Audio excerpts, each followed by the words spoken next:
Welcome to அனிமிட்டி சமையல். இன்றைக்கி பார்க்க போகிறது வந்து ஒரு ஸ்வீட்டுங்க. அதாவது சுருள் பொழி எதுவாவது சொல்லலாம். அதுக்கு வந்து நான் நாகா மைதா எடுத்திருக்கேன். அதுக்கு இந்த கப்பில் நம்ம இஷ்டம் எந்த கப்பு தேவைப்படுதோ உங்களுக்கு எந்த அளவுக்கு வேணுமோ அந்த மாதிரி பார்த்து எடுத்துக்கோங்க. நான் ஃபஸ்ட்டு இந்த அளவு எடுத்துக்கிறேங்க.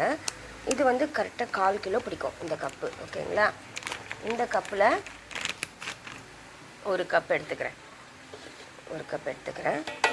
இதில் வந்து இப்போ பாருங்கள், இதுக்கு வந்து தேவையான அளவு உப்பு, அதாவது சும்மா ஒரு 2 பிஞ்சு போட்டால் போதும். இந்த அளவு உப்பு சேர்த்துட்டு இதுக்கு வந்து நான் நெய் உருக்கி சேர்த்த போகிறேன். நெய் உருக்கியிருக்கேன், இதுதான் சேர்க்க போகிறேங்க. அதாவது ஒரு சட்னி கரண்டி அளவுக்கு போதும். அந்த அளவுக்கு நெய் சேர்த்துட்டு நல்லா கலந்துக்கலாம். இது முதல்ல நல்லா கலந்துட்டு அப்புறமா தண்ணி போட்டு நல்லா கெட்டியாக கலந்துக்கோங்க. கொஞ்சம் சாஃப்டாக இல்லை, நல்லா கெட்டியாக பிசைஞ்சால் தான் நம்மளுக்கு தேய்ச்சி பூரி தேய்க்கும்போது நல்லாயிருக்கும், சூப்பராக இருக்கும். சாப்பிடும்போதும் டேஸ்ட்டும் நல்லாயிருக்கும். ஓகேங்களா? அதுக்கு தான் நான் நெய் சேர்த்துருக்கேன். இப்போ நம்ம இதை கலந்துட்டு பார்க்கலாமா? இப்போ பாருங்கள், அந்த நெய் கொஞ்சம் போட்ட பிஞ்சு சால்ட்டு நல்லா கலந்துக்கிட்டேன். எல்லா மாவுலையும் படுற மாதிரி கழுவணுங்க, நல்லா பிசைஞ்சுக்கணுங்க. இப்போ பாருங்கள், இந்த மாதிரி பிடி வரணும். பிடிச்சா அந்தளவுக்கு நெய் இருந்தால் போதும். ஓகேங்களா? இதை நல்லா தண்ணி போட்டு பிசைஞ்சிட்டு காமிக்கிறேன். இப்போ பாருங்கள், நல்லா டைட்டாக பிசைஞ்சிட்டேன். இந்த அளவுக்கு பிசைஞ்சு வச்சுருக்கேன். இப்போ இதுக்குள்ளே வைக்கிற பூர்ணம் என்ன வைக்கணும்னா, நான் இதுக்கு முன்னே ஏற்கனவே சோமாசு வீடியோ போட்டிருக்கேன் இல்லையா? பொட்டுக்கடலை, தேங்காய், சர்க்கரை, இந்த 3 தான் வைப்பாங்க. பொட்டுக்கடலையை பவுட்ரு பண்ணிவிட்டு சர்க்கரையும் பவுட்ரு பண்ணிவிட்டு தேங்காவை லைட்டாக வறுத்துக்கிட்டு இதில் போட்டு தான் பூர்ணம் வைப்பாங்க. ஆனால் இன்றைக்கி கேட்டவங்க வந்து இதுக்குள்ளே முந்திரி பூர்ணம் வைக்க சொன்னாங்க. முந்திரி பருப்பு இருக்கு இல்லையா, அதை ட்ரை ரோஸ்ட்டு பண்ணிக்கணும்.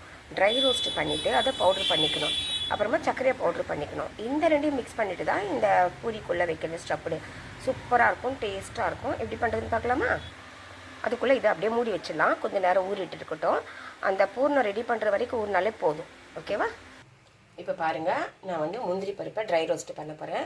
நம்ம எந்த கப்பில் மாவு எடுத்தோமோ நான் அதே கப்பில் தான் முந்திரி எடுத்திருக்கேன். ஏன்னா முந்திரி பவுட்ரு வந்து கொஞ்சம் சுகர் இருக்கும், அதில் கொஞ்சம் சாப்பிட நம்ம ஸ்வீட்னஸ்ஸாக இருக்கும். அதனால் இதில் பாதி சர்க்கரை, அவ்வளோதான், அது போதுங்க, கரெக்டாக இருக்கும். முந்திரியை ட்ரை ரோஸ்ட்டு செஞ்சுக்கலாம். அப்போ தான் மிக்சியில் பவுட்ரு போடும்போது நல்லா வாசனையாக பவுட்ரு நல்லாயிருக்கும். ஓகேங்களா?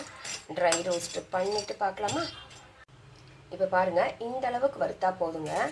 கொஞ்சம் அங்கங்கே சிகப்பாக தெரியுதுல்ல, இந்த அளவுக்கு வறுத்துட்டு கொஞ்சம் மொறுன்னு ஆகிடும். பாருங்கள், இந்த அளவுக்கு போதும்.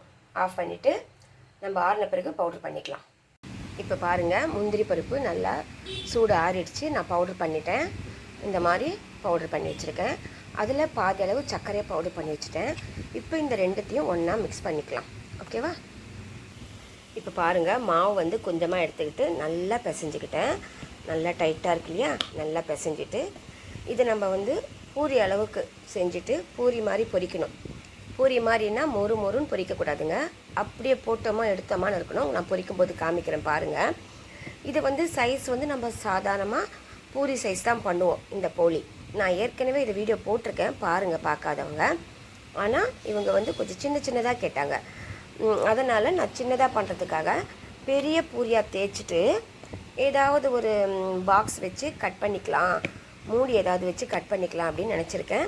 பார்க்கலாம் அந்த மாதிரி முடியுதா, அப்படி இல்லைன்னா சின்ன பூரியாகவே செஞ்சிடலாமான்னு பார்த்து தேய்ச்சிட்டு காமிக்கிறேன்.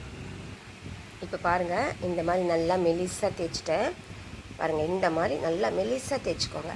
தேய்ச்சிட்டு சும்மா இந்த கிண்ணம் எடுத்திருக்கேன், பார்க்கலாம் இதில் செஞ்சால் சரியாக வருதா பூரின்னு பார்க்கலாம். அப்படி இல்லைன்னா சின்ன சைஸ் பூரியாகவே செஞ்சுக்கலாம். ஓகேங்களா?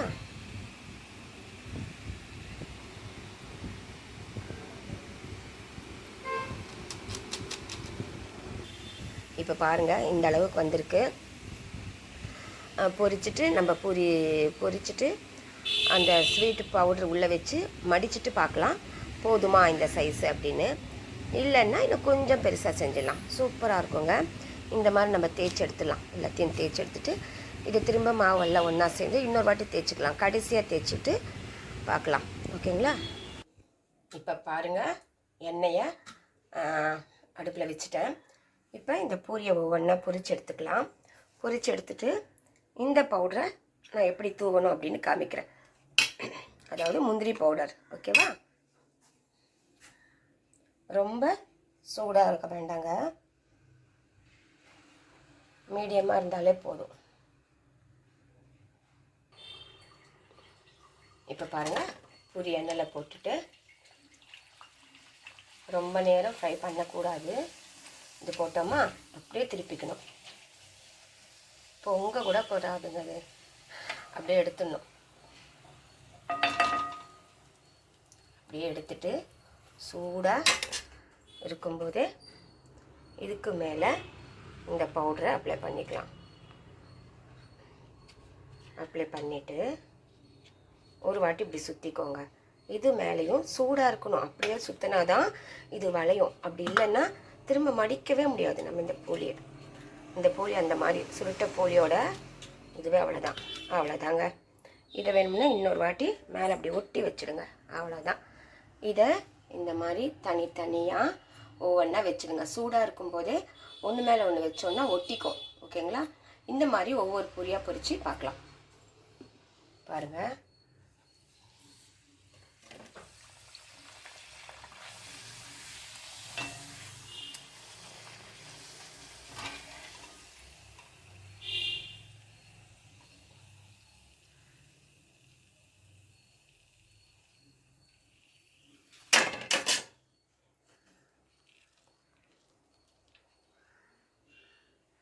நம்மளுக்கு எவ்வளோ தேவையோ அந்த அளவுக்கு போட்டுக்கலாம். நல்லாயிருக்கும், சூப்பராக இருக்கும்.